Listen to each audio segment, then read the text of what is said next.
Mes chers amis, bonjour.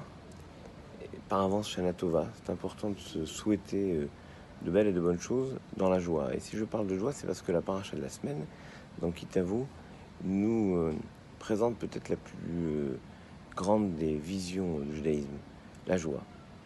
Tout est conditionné à la joie. On peut vivre les choses les plus compliquées, les plus dures, parfois les plus difficiles, si on est capable de rechercher la joie. Je ne dis pas de vivre dans la joie les moments douloureux de la vie, mais de garder la perspective de la joie, du bonheur, un bonheur comme un horizon qu'on n'atteint peut-être pas, mais qui reste un but, qui reste un objectif.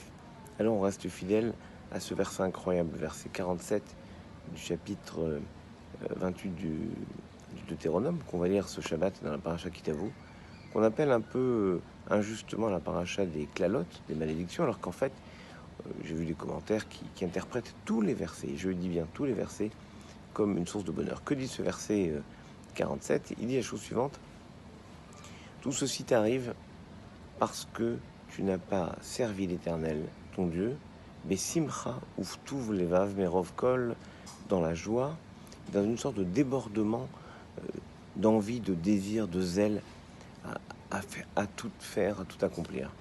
Parce que tu n'as pas servi l'Éternel, ton Dieu, dans la joie. Il ne s'agit pas de ne pas servir Dieu, il s'agit de ne pas le faire dans la joie.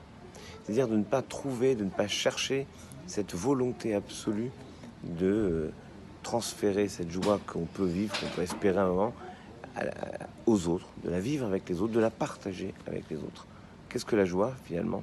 C'est une façon assez extraordinaire de trouver toujours quelque chose de bon, quelque chose qui va nous pousser à nous dépasser, à aller plus loin que ce qui nous enferme dans les contingences du monde.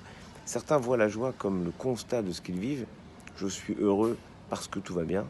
Et d'autres, ceux qui restent fidèles à la vision de la Torah, à la vision que Dieu nous propose, vont vers la joie, considèrent que ce qu'ils ont dans la vie, même les vicissitudes les plus complexes, sont une façon pour eux de se dépasser et de se découvrir autres. Et peut-être que c'est cette joie qu'on vit et qu'on partage avec les autres qui nous permet réellement de nous retrouver comme les Hébreux au pied du mont Sinaï, comme une seule personne avec un seul cœur. C'est-à-dire que si moi je vis de la joie et je suis capable de la partager avec les autres, alors tout le monde vit dans cette joie, dans cet horizon de joie, dans ce projet de joie et de bonheur que je souhaite nous voir vivre tous pour cette nouvelle année. Shabbat Shalom.